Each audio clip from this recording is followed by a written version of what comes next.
تو پھر جنگ یرموک کا موقع جب آیا، رومن امپائر کے خلاف فیصلہ کن جنگ تھی جو، تو عین میدان جنگ میں حضرت بکر صدیق فوت ہو گئے.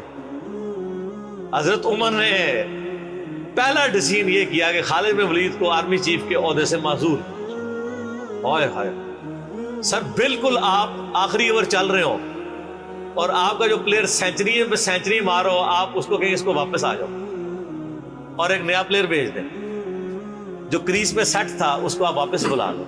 یہ وہ شخص کر سکتا ہے جس کا خدا پہ یقین ہو. تو اور آپ کو پتہ ہے حضرت عمر کے رشتہ دار تھے قریبی، انہی کے قبیلے سے تھے حضرت خالد بن ولید. حضرت خالد بن ولید کو پتا تھا کہ یہ اگر عمر خلیفہ بنے گا نا تو پھر میرا معاملہ پہلے ہوگا. اور وہی ہوا، ابو عبیدہ ابن جراح کو بنا کے بھیج دیا.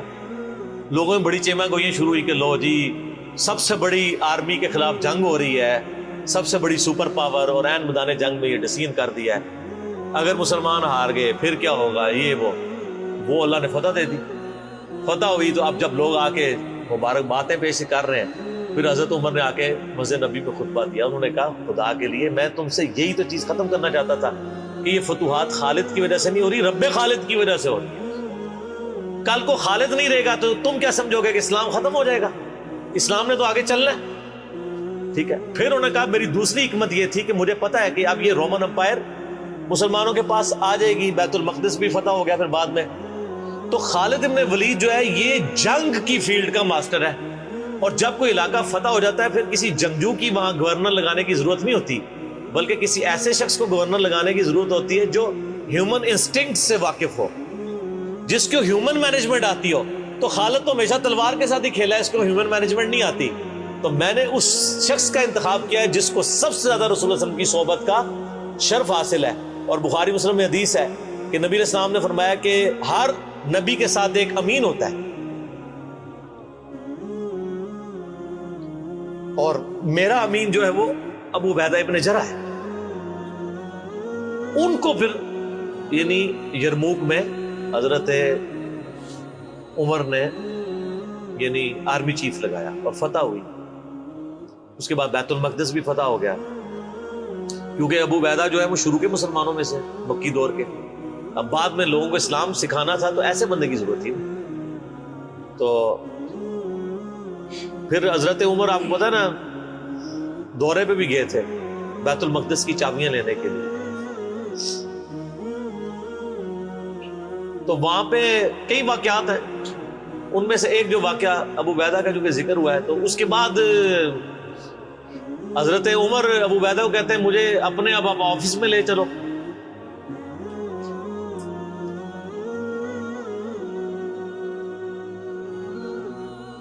دنیا کی سب سے بڑی سپر پاور فتح کی ہو جس بندے نے، آپ سمجھیں کہ ایک بندے نے امریکہ فتح کیا ہے، کسی جنرل نے، واشنگٹن ڈی سی میں اس کا آفس تو ہونا چاہیے.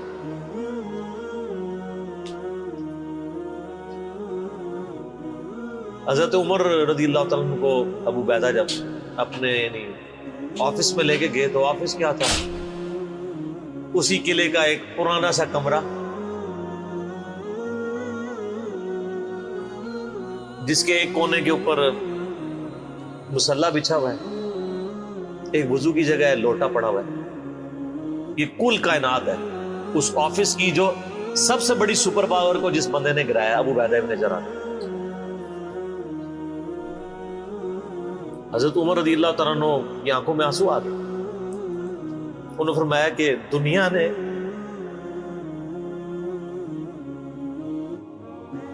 ہر بندے کے اوپر اپنا اثر چھوڑا ہے سوائے ابو عبیدہ ابن جراح.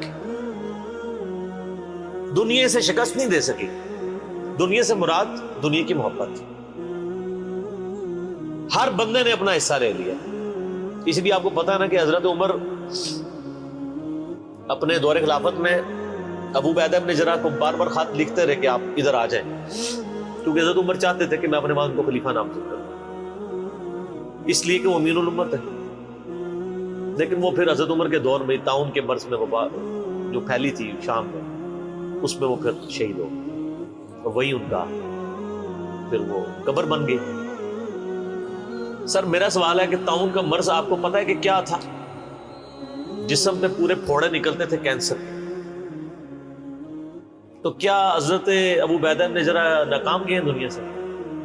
کیسا جی کوئی بندہ مرا تھا، بڑا نورانی چہرہ تھا، یہ تھا وہ تھا. ہر بندے نے اپنے بنائے ہوئے.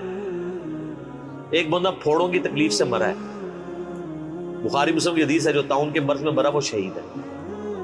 تو وہ مرے تو بستر مرگ پہ ہے لیکن شہید ہے.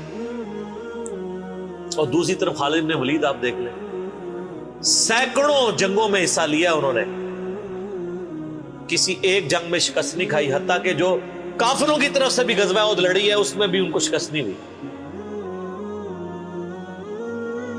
جسم پہ حضرت خالد بن ولید کہا کرتے تھے میرے جسم کا کوئی حصہ نہیں جس پہ برچھی یا نیزے یا تلوار کا نشان نہ ہو. ظاہر ہے اتنی جنگوں میں زخم لگ گئے، لیکن میں بھی آج ایک بوڑھے اونٹ کی طرح بستر مرگ پہ مر رہا ہوں. میں نے سینکڑوں جنگوں میں اپنی موت کو تلاش کیا لیکن موت نہیں آئی. اس کا مطلب ہے موت جو ہے وہ اس پہ ڈیپینڈنٹ نہیں ہے کہ آپ میدان جنگ میں گئے ہوئے. ان کو موت میدان جنگ میں اس لیے نہیں آنی تھی کہ وہ اللہ کی تلوار تھی، اللہ کی تلوار تو نہیں ٹوٹ سکتی تھی. تو ان کا آج میں بھی بوڑھے اونٹ کی طرح بستر مرگ پہ مر رہا ہوں. صرف میں تمہیں یہ بتانا چاہ رہا ہوں کہ موت کا میدان جنگ سے کوئی تعلق نہیں. ویسے تو مسلم شریف میں حدیث ہے جو شخص شہادت کی تمنا کے ساتھ اپنے بسترے پہ بھی مرا اللہ تعالیٰ اسے شہید ہونے کا ثواب دے دے. ہمیں نیت کرنی چاہیے.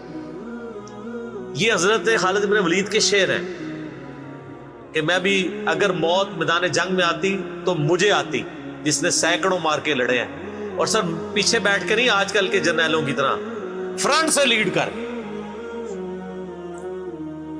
تو یہ ان کے اشعار آج بھی ان کا جو قبر یا مزار بنا ہے اس کے ساتھ ایڈجسنٹ مسجد کی دیوار کے اوپر یہ شعر لکھے ہوئے ہیں. آپ یوٹیوب پہ جا کے دیکھیں تو آپ کو مل جائے.